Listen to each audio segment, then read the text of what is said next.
Hi, everyone. Welcome to our Community Partner Fellows information session. I'm Dana Arbiso. I serve as the director for Unite Ed, and so glad that you could be with us today. Loving seeing that people are introducing themselves in the chat. It's good to know where you're coming from, and happy to see some folks that are recently admitted. So welcome. I just want to take a moment to kind of let us get settled. It appears that if I run my slide deck the way it's intended, you may not be able to see it. So I'll just be scrolling through the slides directly. We do want to let you know that we are recording this webinar. And part of that is that we want to ensure that those who might not be able to be here today still get access to some of this important information.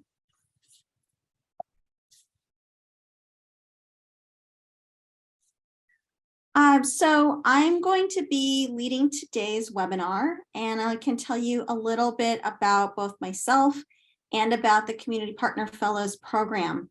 I'll also be introducing some of our current and past Community Partner Fellows, and then we'll kind of get going. And we ask that if you have questions about this program, you can put them either in the Q&A function, and we'll take questions from there. Or if you're having any trouble accessing that, you can also drop your questions into the chat. So as I mentioned, I'm Dana Arbiso. I serve as the director for Unite Ed. Unite Ed is sort of the umbrella that is the community partnerships part between our University of Washington College of Education and our education partners, which include school districts, community-based organizations, and tribes. Part of my role is also to coordinate our Community Partner Fellows program. And in that role, I do a lot of recruitment, both of PhD students and our community partners who serve as placement sites. I will go ahead and just wait for a moment before I introduce our fellows that are part of the webinar. Instead, I'll tell you just a little bit about what Unite Ed does. So as I mentioned, this is sort of an umbrella for University of Washington's College of Education and the community and education partners. Our mission is that we are in service of communities that are experiencing structural and racial inequities in education. And together we join to exchange knowledge and co-design justice-centered strategies that improve educational systems and create better futures for children and youth. I mention this because even though Community Partner Fellows is the reason that you're here with us today, there are other pieces of my work and other opportunities to both know about and be engaged with Unite Ed. So first and foremost, the Community Partner Fellows program really has two main goals, and one is to increase funding opportunities for our PhD students, and it also helps to increase the capacity of some of our local community partners. Some of these organizations do not have a formal research or evaluation department, and so they're able to kind of increase their capacity to do those types of projects when they have a fellow. We also help support research and practice partnerships.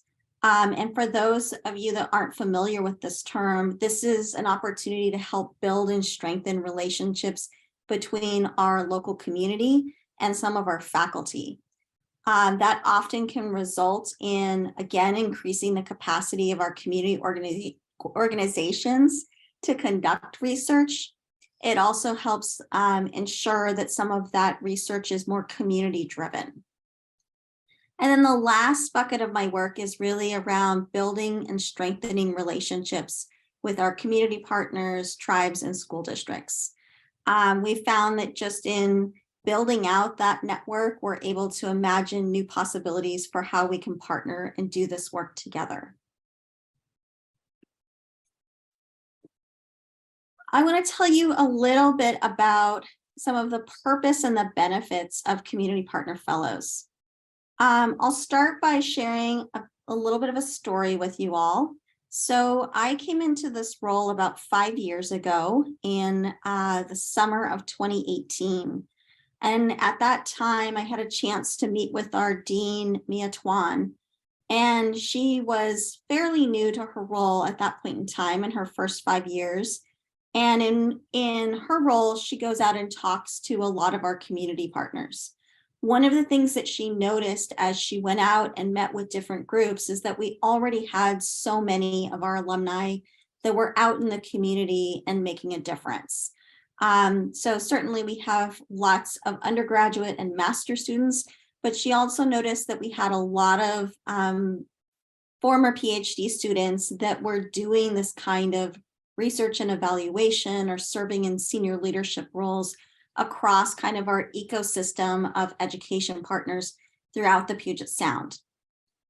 So one of the things that she realized is that this was really an opportunity to both continue to build into that pipeline, but also to provide some exposure for both our incoming and current PhD students so that they can imagine other career possibilities that might include, but also expand beyond just academia. So our purpose for this program is really to try to build relationships with our community partners. And again, it helps them to enhance their equity-focused research and evaluation capacity, but it also provides this kind of critical professional development opportunity and funding that helps support this next generation of our PhD students that go on to be both practitioners and scholars. So some of the benefits for the fellow is that, provides you with funding so that we recruit and retain the most competitive PhD students. It also gives you that kind of professional development opportunity and exposure to seeing, what other opportunities there are in kind of the education sector. And then again, for our community, I think it helps them to build relationships, see our College of Education as a true and equitable partner, and also to just, get a chance to learn alongside of you and how you might apply some of what you're learning into their spaces. I think this is a good opportunity for me to introduce some of our fellows. So I'm actually going to go back up to the top here so you have a chance to see who else is on our call. So Haley will be joining us. Huiyu will also be joining us, and I hope that Lindsay has joined us as well. But I'm going to give you each an opportunity to introduce yourself, tell us a little bit about both what you're studying, as well as I've also listed, where you've been a fellow at. And for each of you, we'll all open up to a panel of questions, but just if you could introduce yourself and tell us a little bit about you.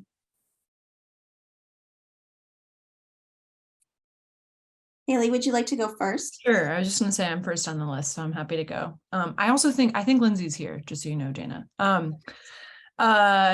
So my name's Haley. I'm a third-year doctoral student in education policy, organizations, and leadership. My advisor is Jessica Rigby. Before I did the PhD program here, I was a master's student in social and cultural foundations. And before that, I was a 7th and 8th grade English teacher in Newark, New Jersey. So yeah, and I guess to speak a little, to introduce myself as like a fellow, I'm in the 2nd year of my fellowship with Puget Sound College and Career Network, which if you're from around here, you might be familiar with the Puget Sound Educational Services District. And it's like basically like a mini organization within that. And as part of that work, I'm focused a lot on King County Promise. Anything else, Dana, that I would be useful to, is that good? Okay. I think that's a great start. And again, we'll hear a lot more from you when we open up the questions. Okay, I think I'll go ahead to introduce myself. Hello, everyone. I'm Huiyu, and I'm a 5th year PhD student and at Learning Sciences and Human Development program. and I was placed at Boys and Girls Club of King County during my 3rd and 4th year of my study. And before I moved to the US, okay, so my advisor, my faculty advisor is Dr. Emma Elliott Groves.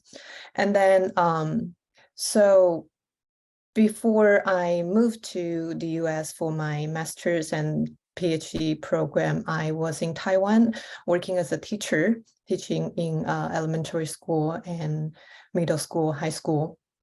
Yeah, so I think that should be it. Yeah.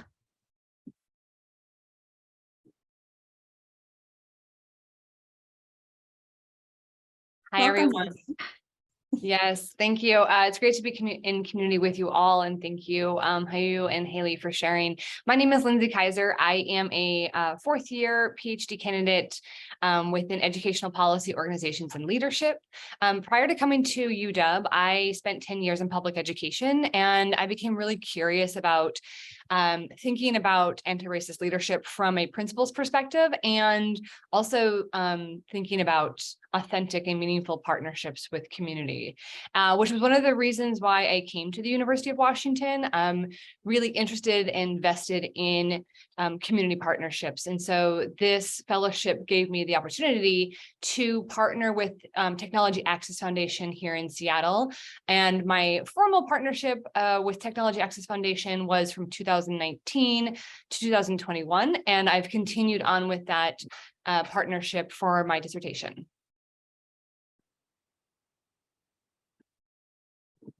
Great. Well, welcome, and thank you all of you for being here and sharing about your experiences.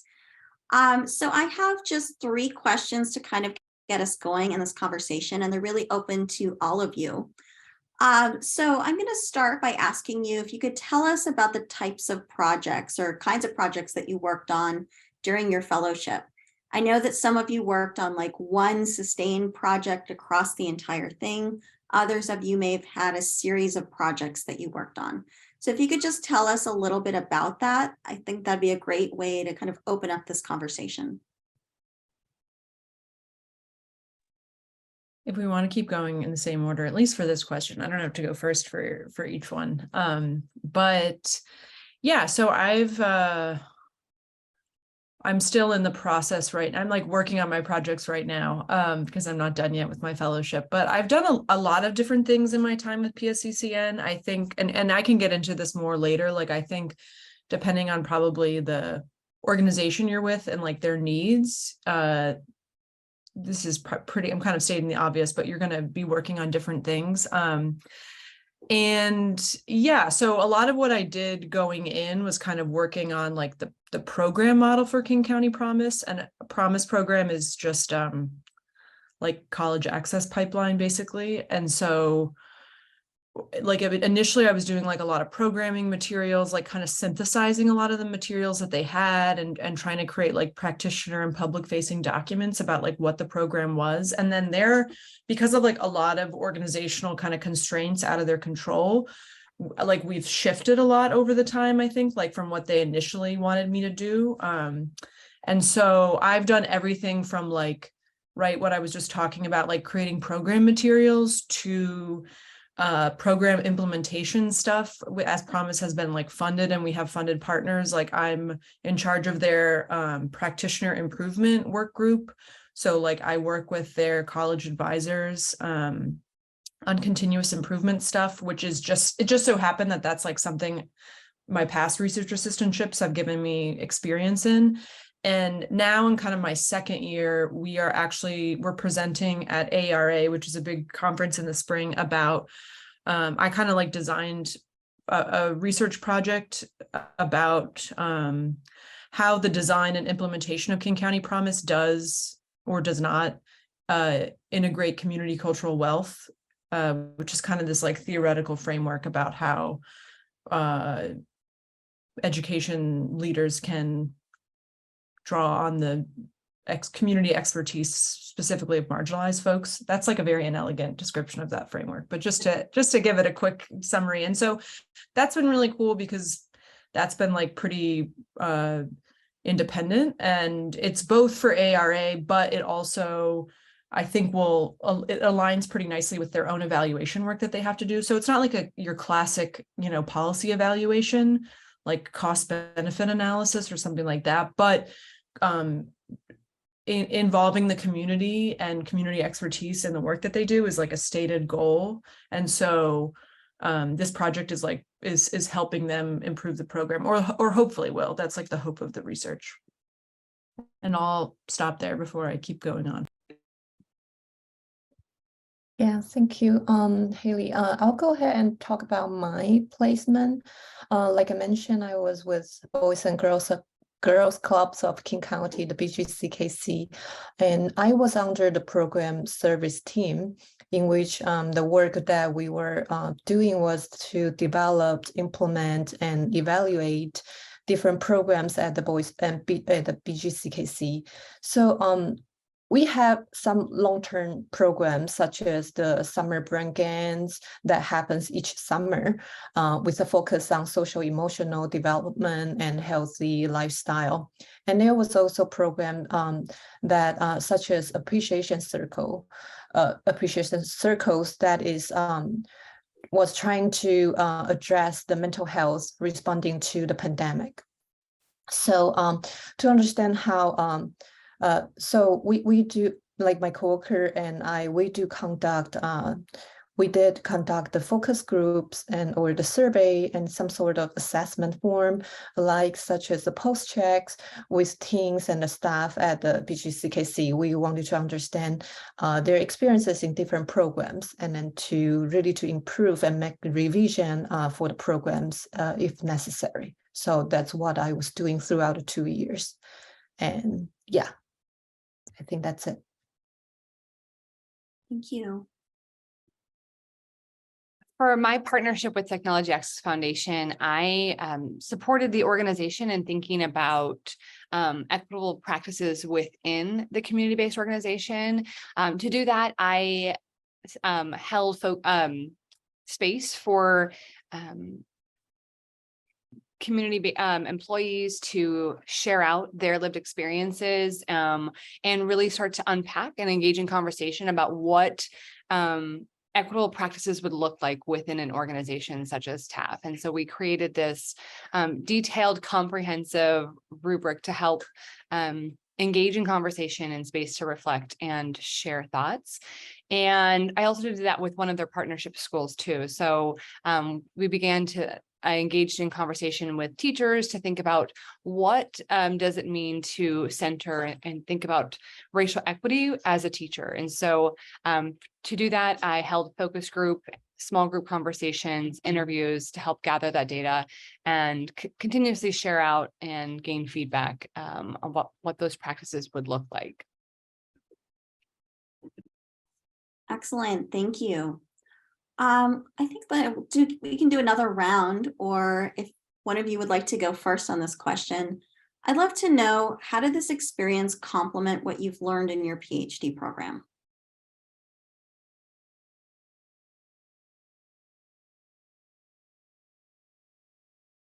I think I'll go for this time first, if that's fine with everyone. So the placement that allowing me to be in the program evaluation and program service team definitely has equipped me so much with the capacity, specifically thinking about engaging in data informed work. So what I have learned about research work in my PhD program never felt so real until I was in the process of collecting data, such as conducting the focus group, like I mentioned, and then to develop the survey to interpret the data we collected. So these are all like real practices. And I also found it really precious to participate in some of the programs, such as the appreciation circles that I just mentioned, and just to be there in the space and to listen to stories from each of the participants and to reflect on and to share my own stories. Those are all really special experience for me, and it's very different from engaging in the studies and the theories in the textbook that I have learned in school. So I do find this experience has add on a lot to my study. Yeah.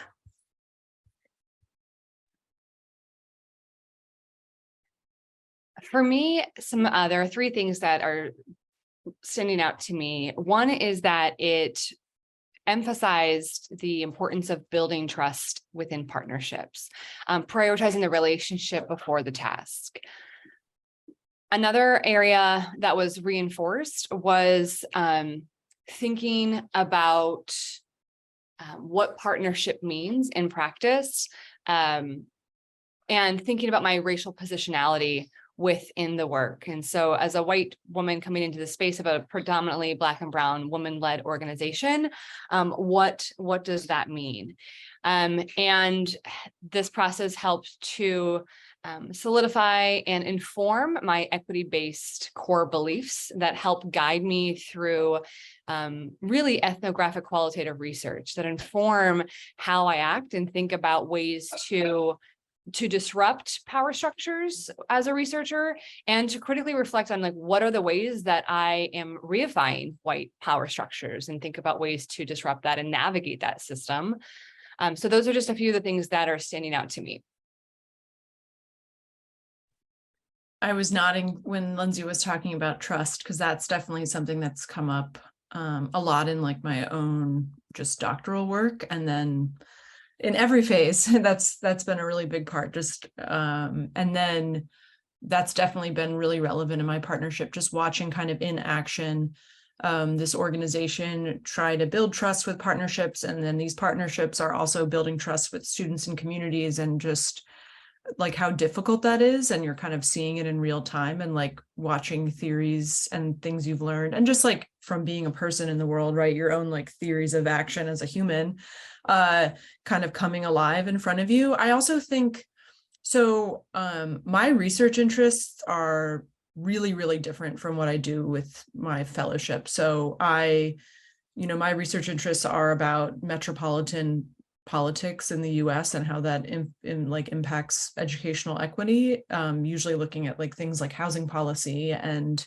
like how that interacts with education policy. And so working on like a college promise program topically doesn't necessarily like complement my PhD program. However, a lot of the theoretical frameworks I'm thinking about, and kind of just like how I approach my work, definitely show up there. I've done a lot of thinking around organizational theory, and that comes up like every day in my work. Like I'm always kind of thinking in a meta way about what's going on, and like operationalizing organizational theory in the day-to-day. I also think that's made me hopefully like an asset to the team, as well. Like that's something I'm using. I also think coming from a teaching background where I'm working every day in schools with students and families, it's given me sort of like an in-between experience of, I've had the experience of working with my professor on research, working with my advisor on research, and then, which is like really removed, can feel really removed sometimes from kind of the real world, for lack of a better phrase. And then this is sort of in the middle where, I'm not in the classroom, and I'm, so I don't have that direct relationship with students, but I'm just a little bit closer to their like everyday lives, and just getting a feel for what that is like. And so I think that has also complemented like my learning in my PhD program, because it just like adds another layer of like, this is what this would feel like to do research in like a more applied setting. And then I think too, I've learned a lot about research practice partnerships in my doctoral work, and certainly think about them, and like similar to Lindsay, am kind of like thinking about that for my dissertation as I jump into that work. And so this is like a very hands-on experience with that. Like, how does this actually work in an organization?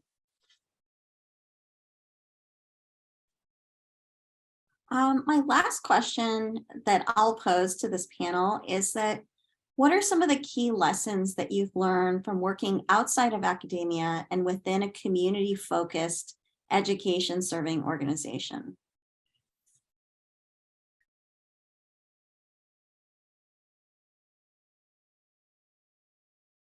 So I'll just clarify that question really quick because that was a lot of, I feel, jargon. But many of these organizations are nonprofits. And so that's a little bit of a different sector than we think about within academia. And I think that's one of the things that as someone that helps advise this program and each of you, I think some of the things that we sometimes talk through are about, just how nonprofits function a little bit differently.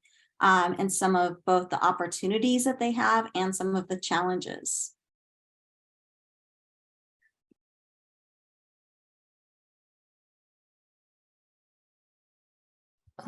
Yeah, I'll go ahead and share my thoughts then. So my dissertation study is very community oriented.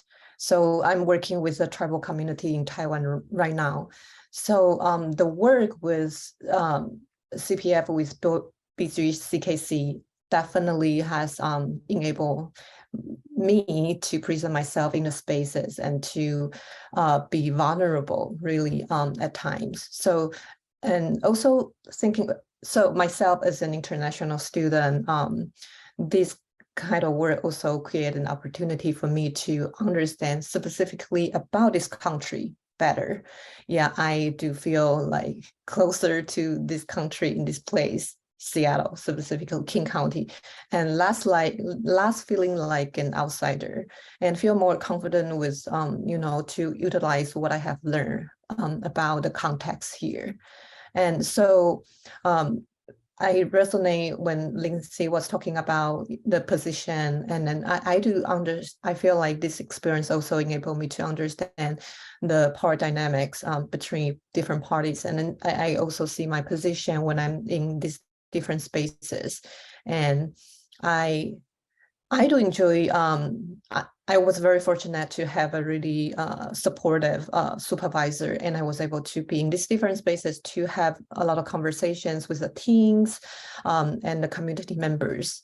And so it's, I would say the CPF, this fellowship really offers a lot for me to be engaging this space, this very practical, and then it's very precious experience for me. So yeah, this is what I have.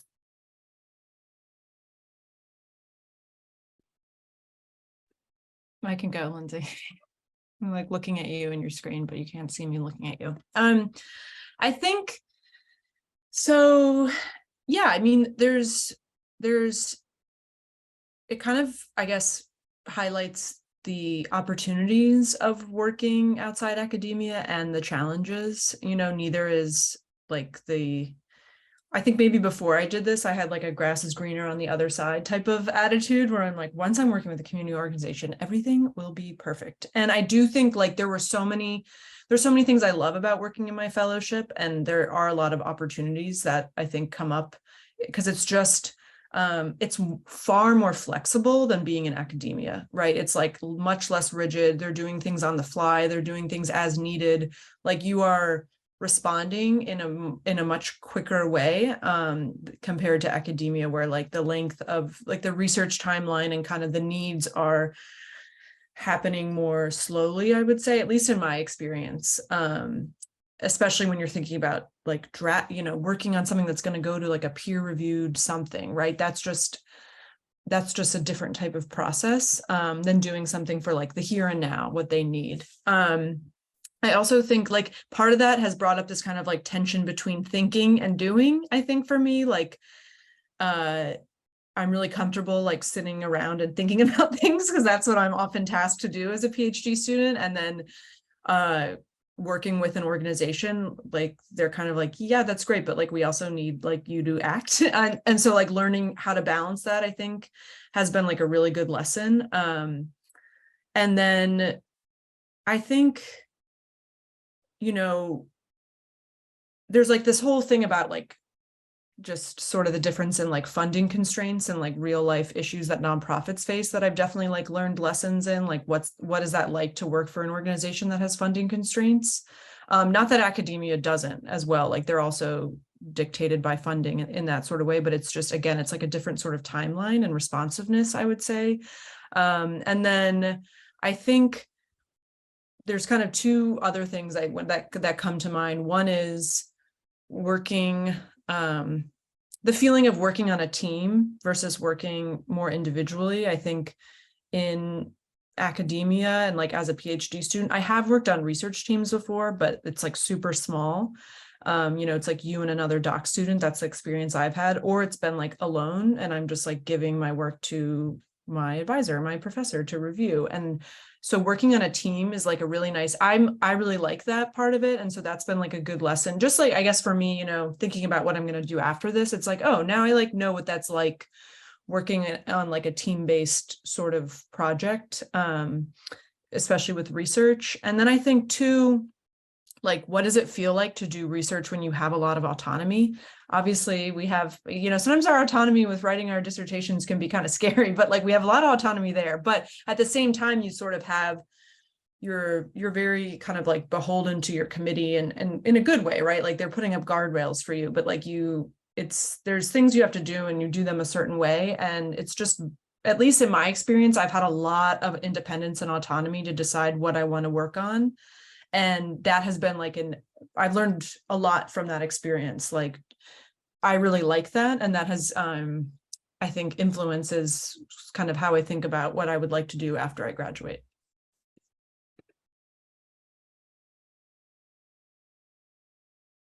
I similarly echo some of the things that Haley just shared, and that for me, I greatly appreciate research practice partnerships and taking a participatory action research approach. I get to bridge theory and practice, right? Or at least try to.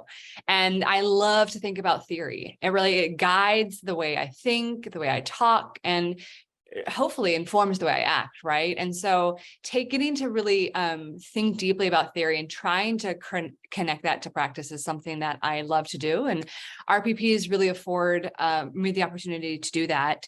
And as well as it creates space to collaborate. And when collaborating, that generates creativity and helps when thinking about, problem solving. And so some of the key things lessons that I've learned is to build and prioritize relationships, right? Like this is relational work, and understanding that collectivity is helpful in sustaining and thinking critically about this work. It means, for me, leading with curiosity, asking questions and getting to learn with and from community members as an ally and as an advocate. And so that is something that I have learned to continue to take with me in the spaces that I'm in. And then additionally, from a researcher's perspective, to also commit to transparency. So I oftentimes think about, I create space to share data and be transparent with, here's some of the things that are surfacing. Here's how I'm making sense of this data. What are you thinking about it? And I share that. I hold data analysis sessions for both the community-based organization side and for the participants that I work with for my dissertation. And so I really view it from this holistic perspective of how this is not like my work, this is our shared work, and wanting to create space to center the voices and ideas and thoughts of those who are all engaged in this project.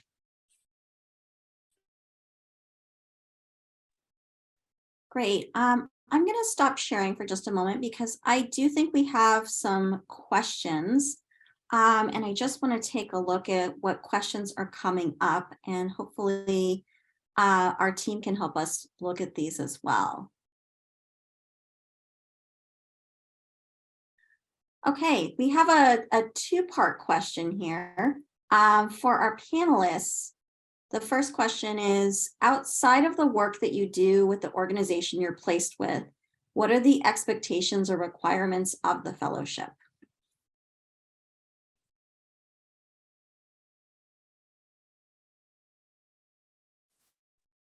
I feel like it's easy for me to answer this because I'm literally doing it right now.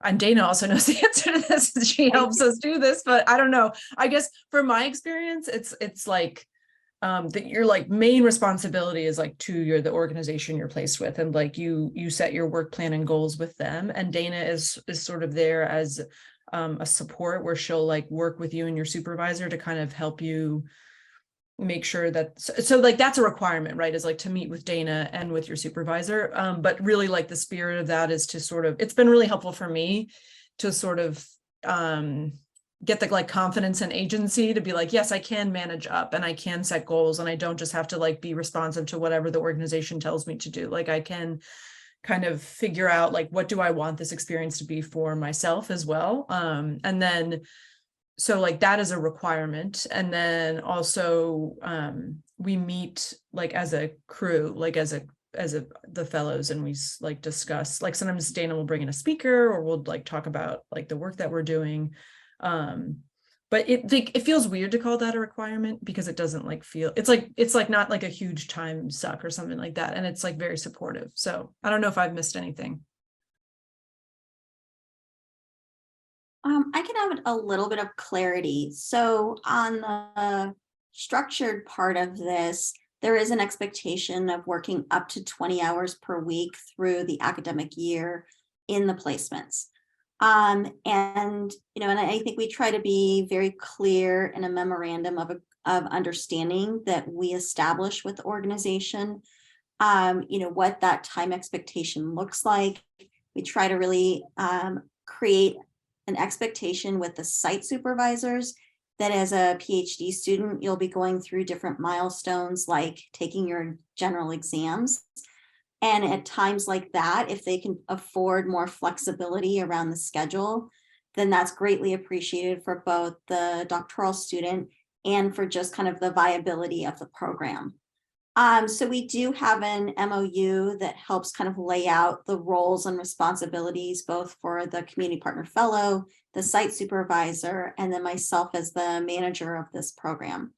I'm also going to just take an opportunity to answer the part 2 of this question, which is around how, in what ways do the community organizations shape or co-design the program? And I will say that part of how this process works is that I meet with a lot of different community-based organizations and just try to both explain the way that we've structured this program, the ways that we have adapted it, particularly through the pandemic.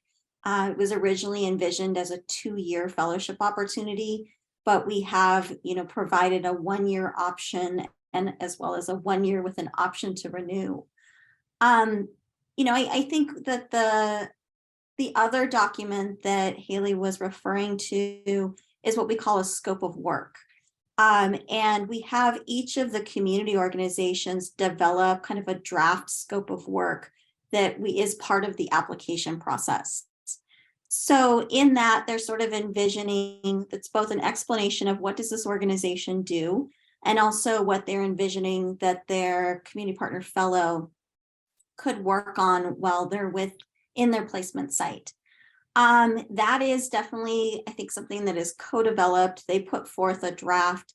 I often give feedback, and one of the biggest pieces of feedback that I would give is the scope of work reasonable, given that we have fellows that are in those placements for up to 20 hours per week. So it cannot be a scope of work that is really for a full-time employee when that's not the nature of this program.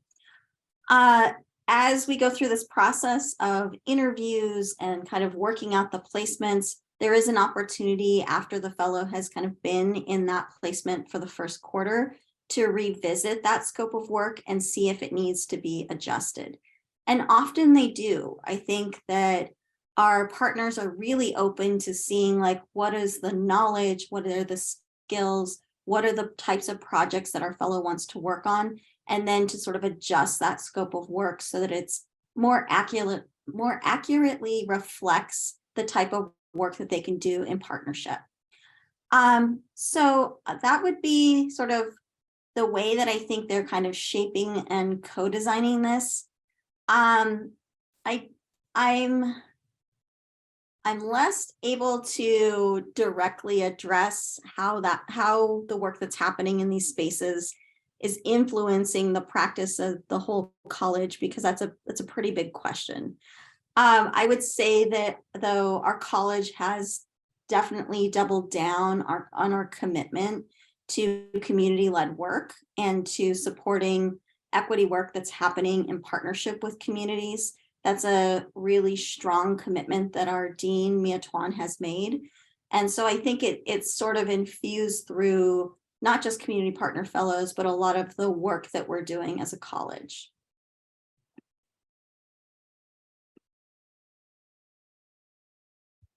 Can I add on more thing? I don't know if there is any like international students here like me, but talking about the requirement, I kind of want to point out that for international student working for the community partner fellow, because it's an outside of campus organization, so applying for CPT will be required in terms of the requirements. So I just want to point that out.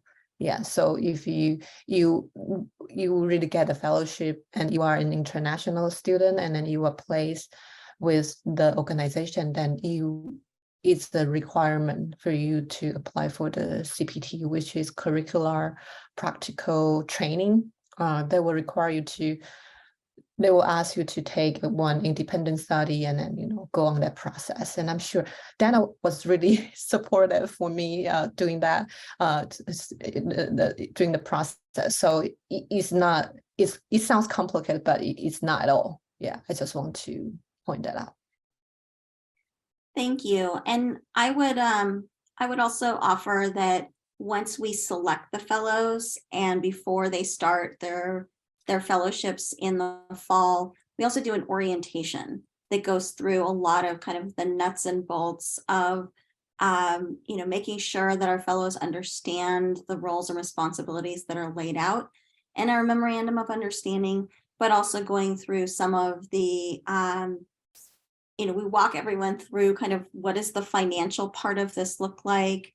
We have a terms and conditions. I mean, there's a lot of kind of back end paperwork that we make sure is both there so that fellows understand some of those roles and responsibilities, and they understand kind of what their funding package looks like. So there's another question about, are fellows eligible for tuition exemption? Yes. So the funding package that fellows get is comparable to the other research assistant, teaching assistant, and graduate staff assistantship roles. If you are an international student or you're an out-of-state student, there's an additional kind of tuition exemption on top of that.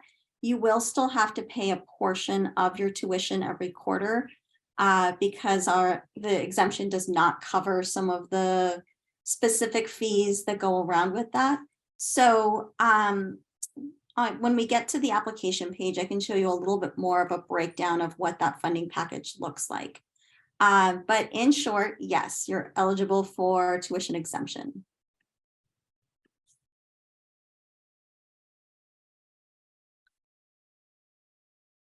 Are there any other questions that people want to put into the Q&A while we still have both our fellows that are part of this conversation? I realize other questions might come up when we switch back to looking at the website and some of the portions of how to access the portal.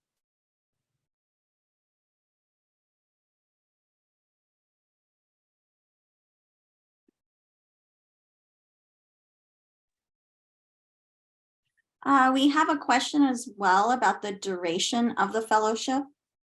So these can be either one-year fellowships that would run the course of an academic year. So starting about when our quarter starts in mid to late September, and then going through mid-June. There are some opportunities, I think, to take some breaks along when we have winter and spring breaks, but that would be a one-year fellowship. Depending on the partner, they may also want to renew your fellowship for a second year, or from the very start of it, they may be willing to offer a 2-year fellowship. That has really been kind of dependent on kind of their own internal capacity, both from a budgeting perspective and from just making sure that they have a staff member that can consistently serve as your site supervisor. So that's going to just vary depending on each organization. And I will add that you can still take classes during the time that you're with your fellow. I mean, that's at least how it was for me, right? Like I was able to take classes and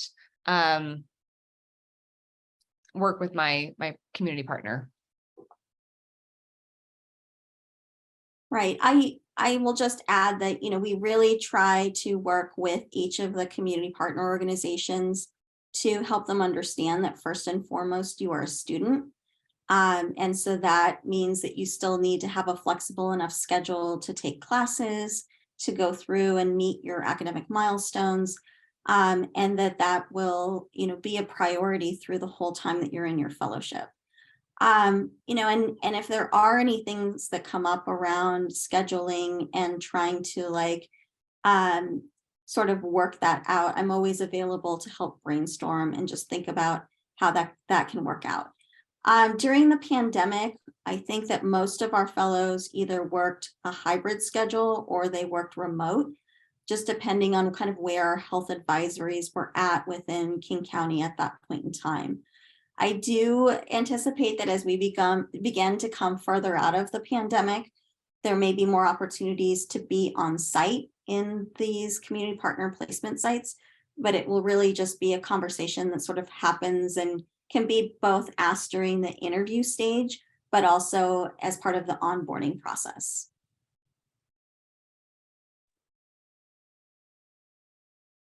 One thing I want to add, this kind of goes back to the question about how does the community partnership inform the College of Education? Well, I can't speak to that directly. One thing that comes to mind is knowing that the College of Education at the University of Washington, like Dana said, is committed to supporting doctoral students in establishing equitable collaborations and engage in research practice partnerships that unfortunately not a lot of universities are doing. There are certainly some, but I think that that's one of the things that stood out to me was I get to work and learn in a space that supports students in thinking deeply about what it means to engage with to engage in research with community members rather than engage in research on community members. And so that's something that I really have appreciated from the College of Education. Okay, I'm going to move back to our slide deck. And part of that is I want to make sure I give a little bit more information about how to apply. So I'm excited to share with all of you that we have 3 placement sites for this fall. So this is where our process gets a little bit confusing. If you are an incoming PhD student and you apply for the fellowship, you actually wouldn't be placed until your 3rd year of your program. So if you're awarded this funding opportunity, it would be for 4 years, and in 2025, you would be placed with a community partner. So you definitely would have to be patient and just know that all of that is sort of spelled out in the award letter. If you are a continuing current student, you would be eligible to apply for these very specific placement sites that open up in this fall. So we have 3 opportunities this year, brand new to being one of our community partners would be Building Changes. We also have 2 that are returning. One of them will be at Southeast Seattle Education Coalition, and then another one at Technology Access Foundation. And that is one of the partners that Lindsay had worked with in the past. So following our webinar here, I'll be updating our website and you'll be both able to see more information about each of these community partner sites.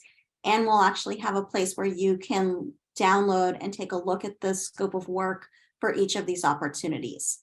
I just want to stress again, though, that these are for this fall.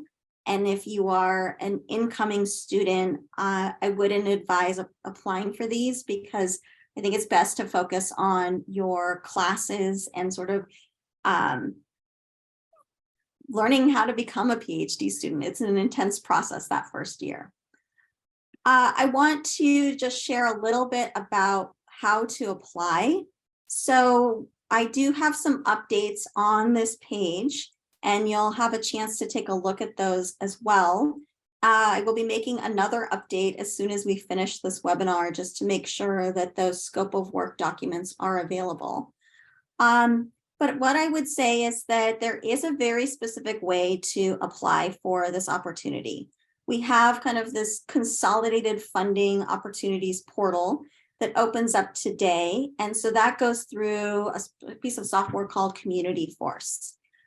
So what I'm asking is that you please not try to email me your application materials, because I actually will be on leave when it closes, and instead make sure that you are following the instructions and uploading all of your application materials to this Community Force link.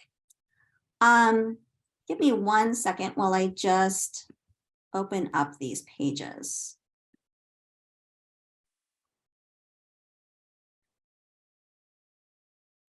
Okay, so what you'll see on this page, we'll have an update here that lets you know that it is open, but we've got quite a bit of information on this web page about how to apply.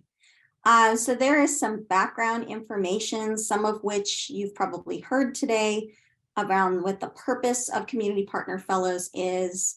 We talk a little bit about the growth of the program. So when this program got started in 2018, we had 5 fellows. We actually have quite a few more. I think we have 34 right now. And then you can see kind of some of our current and past community partner sites. So some great information there, some information about the types of work that you might do in these spaces. You've heard, from 3 of our fellows already about what types of projects that they've worked on, but this will give you a little bit of an understanding of, what type of research or evaluation or curriculum implementation or program implementation you might be asked to do. We also talk a little bit about how we've evolved this model, and then some very specific information about what the financial support that goes along with this fellowship looks like. So this number here that was for this academic year will be adjusted every year, depending on if there are changes to the tuition rate. You're also eligible for health insurance benefits through the Graduate Appointee Insurance Program. This is important to know that even though the funding package is very similar to a graduate research assistant or TA, it's not actually part of the same, it's not part of the same union. So just know that. And I've already noted that if it needs to be adjusted for tuition increases, we will do that. For incoming PhD students, this is a 4-year funding package. For current students, it may be a 1 or 2 year package, depending on what the community partner is able to offer. So here we get into the specifics about how to apply. So in this section, I'll be listing out those 3 partners with the Building Changes, Southeast Seattle Education Coalition, and Technology Access Foundation. So this is where you'll see that updated in just a few minutes about, how to access those scope of work, and a little bit about, a little more background about the organization. This is probably the most important section that I just ask that you read very, very carefully. So this will be the link to the portal. You'll see that it's a hyperlink here. The applications are due by Wednesday, March 15th. That is a hard deadline, as the portal will close by midnight on that date. For incoming students, we have 3 pieces of application materials that we ask for from you. The first one is that we need a letter of support from your faculty advisor. So that is the person that, as you've been admitted, you've been assigned a faculty advisor and we want a letter of support from them. They can reference some of the previous work that you may have done in community settings, but we really ask that you get that letter from them. So if you are thinking about applying, I would ask for that letter of support as soon as possible. It is very hard for some of our faculty to turn around a letter like that in less than a week, especially with kind of ongoing teaching of classes and research and whatnot. So please ask for that letter as soon as possible. We also ask for your CV or resume, and then a cover letter that states your interest in working with community-based organizations on equity-focused research and evaluation projects. The application requirements are very similar for current PhD students, except that you have a little bit more flexibility in who you request that letter of support from. It can be from any other College of Education faculty member. It doesn't have to necessarily be from your faculty advisor. And that's just reflecting that you may have built other kind of relationships with our faculty and see multiple people as mentors. This last part just kind of lays out some of the key dates in this process. So the application process is opening up today, closing on March 15th. If you are an incoming student, you should hear back about our whether we're making an offer or a decline by the beginning of May. And that gives you a little bit of, beginning of April, April 3rd through the 5th is our target deadline for letting you know. And that is to give you a little bit of time before you have to make your decision on April 15th around accepting UW's offer of admission. If you're a current student, this process takes a little bit longer and we'll be making those decisions by early May. And that is because there's an interview process with the community partners. So that takes just a little bit longer for us to work through all of those decisions. So I just encourage you to revisit this page to make sure that you have an opportunity to really understand everything that's asked for in this. The other thing that I would really stress about this process is that it's important that when you're reading through the scope of work, that you're really honest about whether you're a good match for that opportunity. You can apply for more than one fellowship, knowing that you might get interviews at one or both of those, but I ask that you not apply for all of them because it's unlikely that you're a good fit for every single fellowship opportunity that we have. And before we close here, I just want to show you, this is what the portal looks like when you actually log into that. So you'll see that there's an opportunity. If you're a current student, you can log in by clicking this button and it'll use your UW Net ID. If you don't yet have a UW ID, you'd be clicking on the non-COE and putting in an email and password and actually creating a brand new account. So just want to show you what this landing page looks like. I believe that we are still in the process of uploading the RATA, GSA, and fellowship opportunities today. So if you don't see everything there, just give it some time and refresh it throughout the weekend and into next week. Thank you so much. I know we are out of time today. I encourage you, if you have questions, to go ahead and email me. I'm going to drop my email into the chat. And I just really appreciate all of you for joining us today and hearing directly from some of our fellows and also from me about what this opportunity looks like and how you can apply for it. Thank you so much.